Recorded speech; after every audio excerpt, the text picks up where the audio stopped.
Salam sejahtera bagi kita semua. Senang bertemu kembali bersama saya Pastor Charles Sebastian dalam channel YouTube kita Bro Semesta. Saudara-saudari terkasih, hari ini adalah hari Minggu biasa yang ke-13.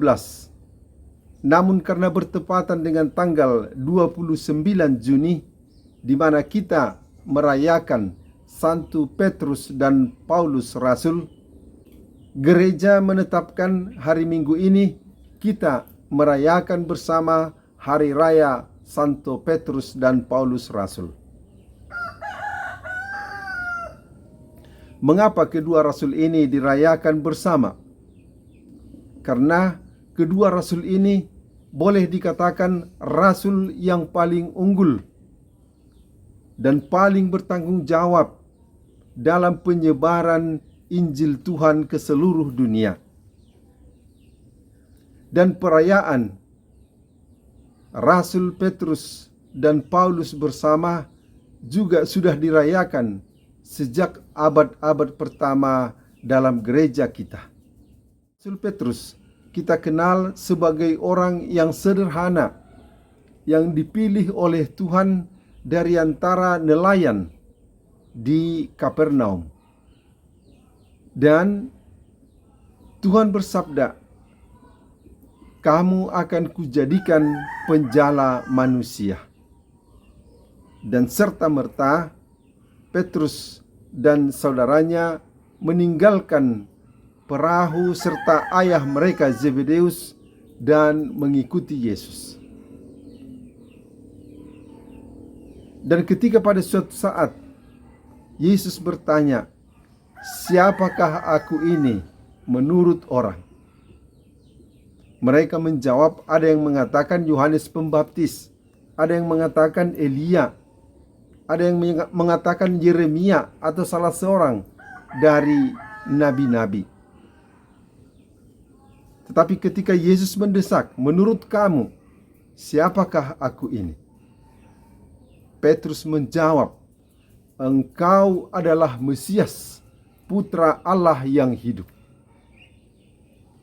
Jawaban yang spontan namun sungguh benar ini dipuji oleh Tuhan. Dan seterusnya Tuhan juga menegaskan, "Engkau adalah Petrus.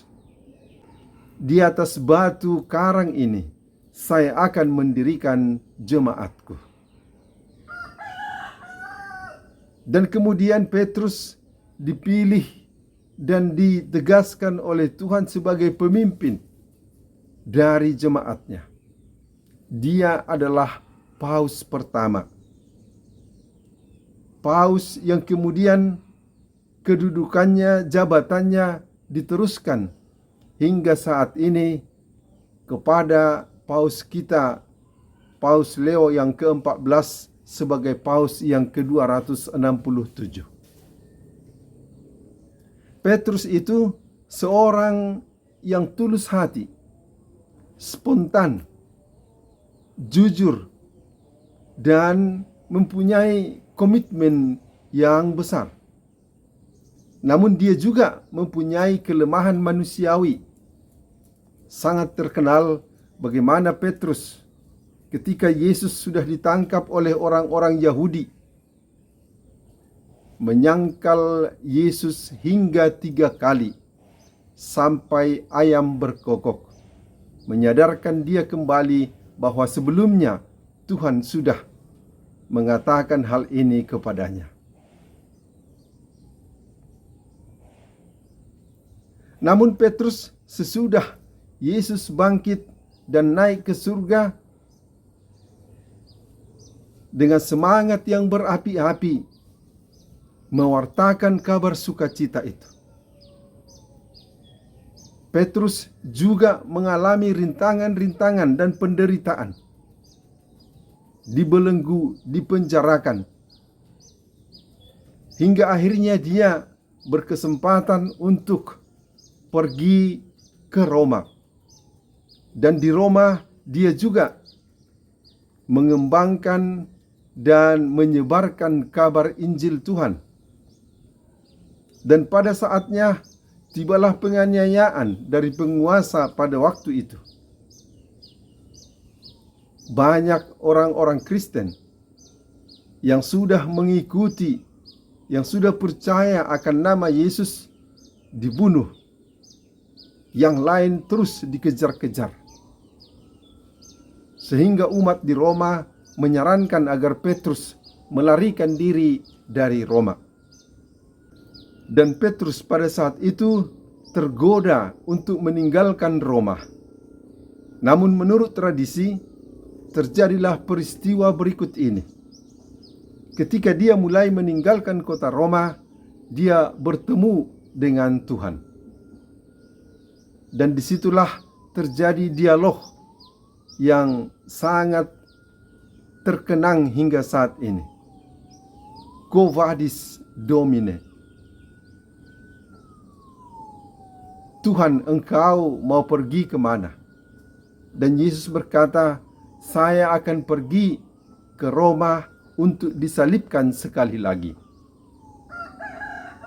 Dan sekali lagi Petrus disadarkan pada saat itu. Dia sudah salah. Dia sudah ingin mengelak dari penderitaan yang ada di Roma. Maka dia segera kembali ke kota Roma dan meneruskan panggilannya untuk mewartakan kabar sukacita. Hingga akhirnya dia ditangkap dan dijatuhi hukuman mati. Dan hukuman mati yang dijatuhkan kepada Petrus adalah hukuman mati disalibkan. Namun Petrus menunjukkan komitmennya yang begitu besar, penghormatannya kepada gurunya yang begitu besar. Bersedia dihukum mati disalibkan, tetapi tidak sama dengan gurunya, dengan kepala ke bawah. Dan begitulah Petrus menyerahkan jiwa raganya, setia pada akhirnya. Sebagai orang yang telah dipanggil, ditentukan oleh Tuhan sebagai pemimpin jemaatnya, dia wafat di kota Roma dan dimakamkan di sana. Saudara-saudari terkasih, Rasul Paulus bukanlah rasul yang dipilih dalam bilangan ke-12 yang langsung dipilih oleh Yesus sendiri. Dia ditangkap kemudian. Kita katakan ditangkap karena pada dasarnya Saulus itu adalah seorang Farisi. Karena kesetiaannya, karena komitmennya yang begitu besar akan agamanya, sehingga dia pada awalnya adalah orang yang paling getol untuk mengejar, untuk melawan, menangkap dan memenjarakan orang-orang yang mengikuti ajaran tentang Yesus itu. Bahkan Stefanus, martir pertama itu, dibunuh dalam pengetahuan dan tanggung jawabnya. Tetapi Tuhan menginginkan, memilih Saulus ini untuk menjadi alatnya. Maka pada suatu perjalanan menuju kota Damaskus, dia ditangkap oleh Tuhan dalam peristiwa yang kita sebut peristiwa bertobatnya Rasul Paulus. Di tengah jalan itu, dia melihat cahaya yang sangat menyilaukan. Dan dia mendengar suara yang memanggil namanya.